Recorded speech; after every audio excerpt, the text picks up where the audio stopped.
niche, niche, niche.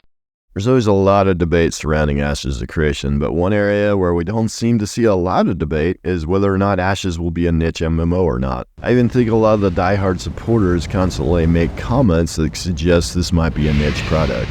Things like, this game is not for everyone, suggest this game could end up targeting a niche audience. Steven has very often made that comment that this game will not be for everyone, but then he also has made some comments like this. That is a good question. I don't have a specific number of what is necessary for the game to survive. What I would tell you is that we have millions of pre-registrations for Ashes of Creation, and it has been absolutely phenomenal to see the excitement that exists out in the community and in the genre itself of old school players, legacy MMO players, who have wanted to see these types of systems merged into a single title for a while now. But more importantly, also a dedication and commitment from a company to ensure that the integrity of the game is not broken by pay-to-win monetization strategies or by pay-to-convenience monetization strategy. One eternity later. I believe that Ashes of Creation will be one of the most popular MMOs. And that belief is a healthy belief. It is not a bad thing. It's not overhyping. It is, you want people who are working on this product to have a goal to achieve something great. And when you have those goals, that creates pressure, it creates excitement, it creates motivation.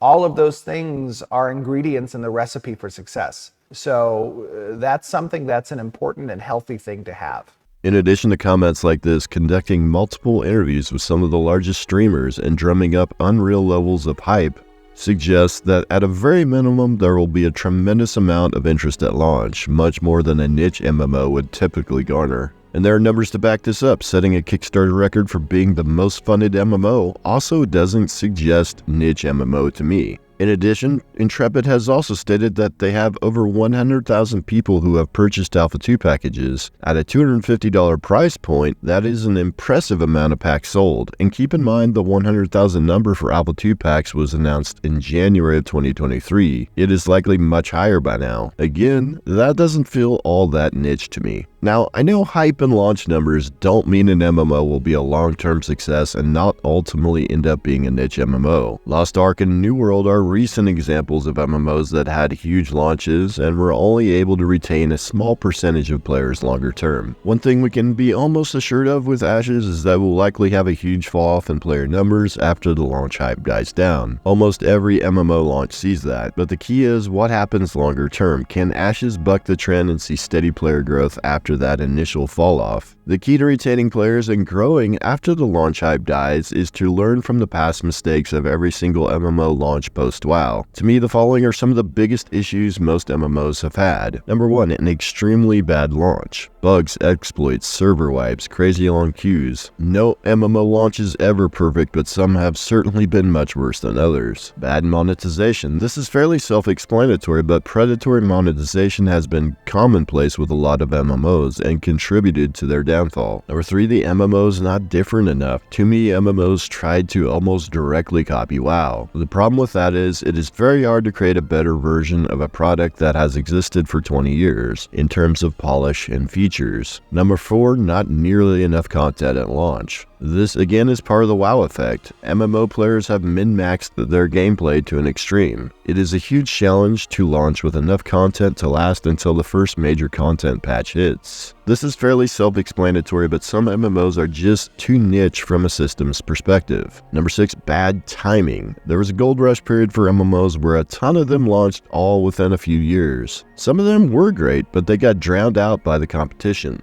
And number 7 is not listening to the players. This is a tough one because it is hard to know what the majority of your player base wants. The traditional methods of asking for feedback on forums I think is a flawed method, as you only get feedback from the loudest and oftentimes most disgruntled voices. But the loudest voices do not always reflect consensus opinion, of course. So how do you get feedback that more closely represents the majority opinion of your player base? Well, I think there are some ways that might work, and I'll discuss that later in the video. But first, you guys know what is coming next. The sponsor thing, where I say dumb things about a fake sponsor, and that is the only thing you guys remember from the entire video. This week's sponsor is the wheel. The wheel is one of the inventions that drastically changed the course of human history. People had to carry a bunch of shit on their backs or tie huge packs on mules, or all kinds of other bullshit before the good old wheel came along. The wheel changed warfare with things like the chariot, giving copperade Chad archers a somewhat stable moving platform to fire from. A lot of people don't agree on much these days, but it's hard to find too many people that actually hate wheels. Thanks again to Wheels for sponsoring today's video.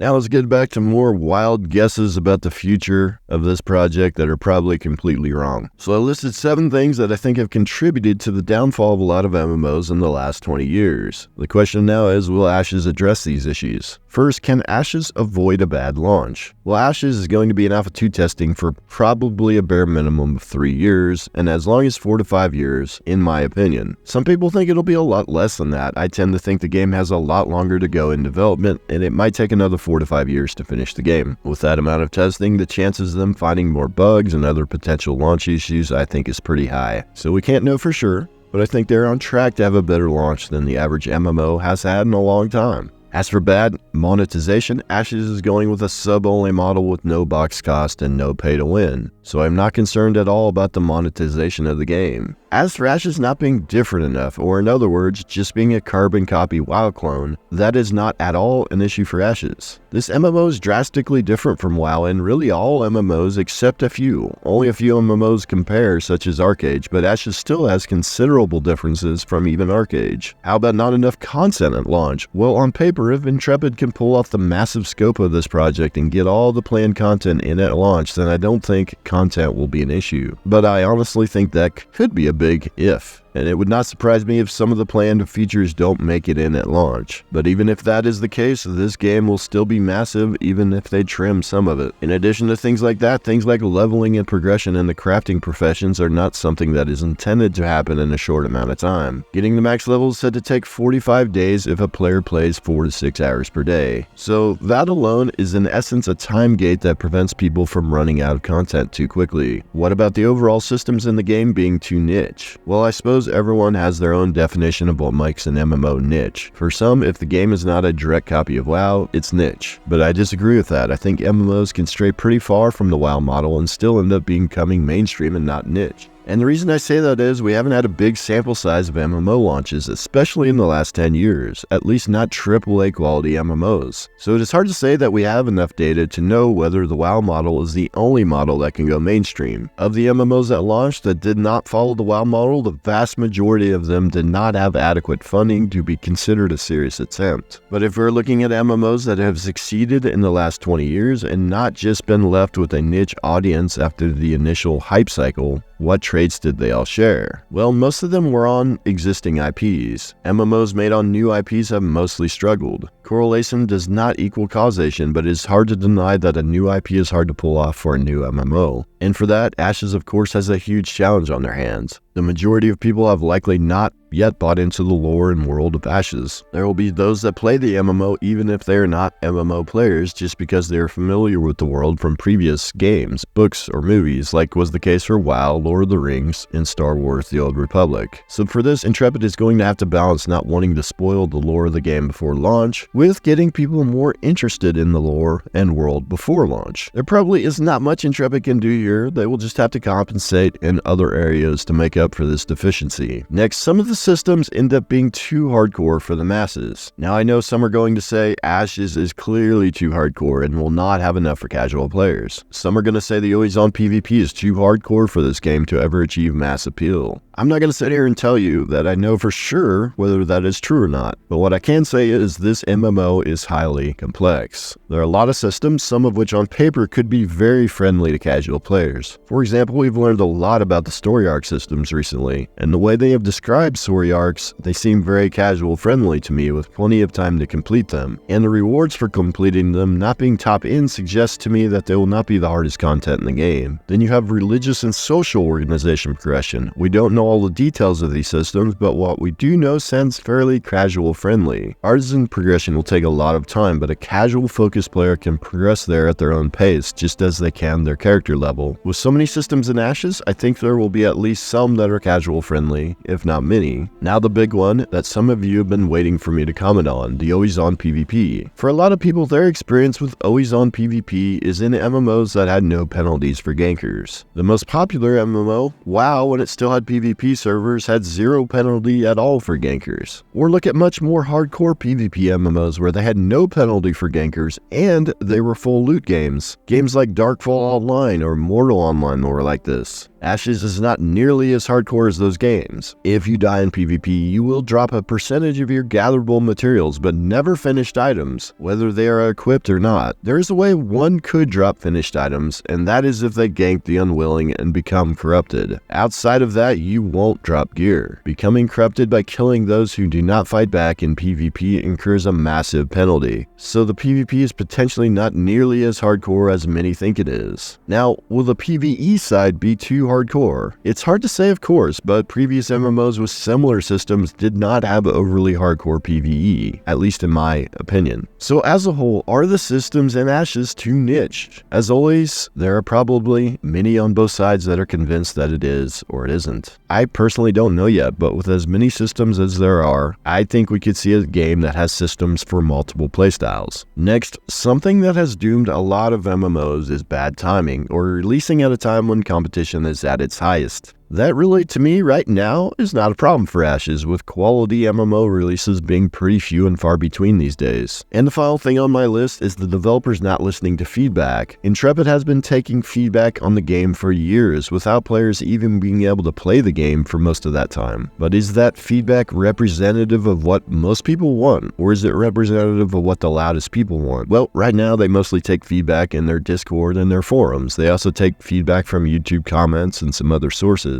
But the main sources seem to be Discord and the forums right now, which are mostly going to be people who are fully invested in the project, which, for now, is fine. But my hope for once Alpha 2's testing starts is for the developers to look at in-game metrics and look at what systems people are engaging with, and what they're not engaging with. That to me is a more comprehensive form of feedback that could give them more information than random angry people on a forum would, or some in-game polling, as I've seen in some MMO tests in the past. That again gives them more comprehensive data set for the developers to consider as feedback. Now, Steven does say that some aspects of the game are not changing. The core design philosophy will never change. I think that is fine. Too many MMOs have failed because they pivoted last minute, and they didn't have a clear plan that they stuck to throughout. Now, if a core system is found to not work and they refuse to change it because it is a core system, sure, that could end up being a problem. But so far, I've seen no evidence that will be a problem. We've already seen Intrepid make major changes based on feedback. Combat, for instance, has undergone massive change since Alpha 1, so I'm highly confident they're on the right track here. So overall, there are some areas I think Intrepid can easily avoid of falling into niche status, and then there are others where we just don't know yet. That's all I have for this one. Thanks for watching, and I'll see you in the next video, which is a particularly long video. See you then.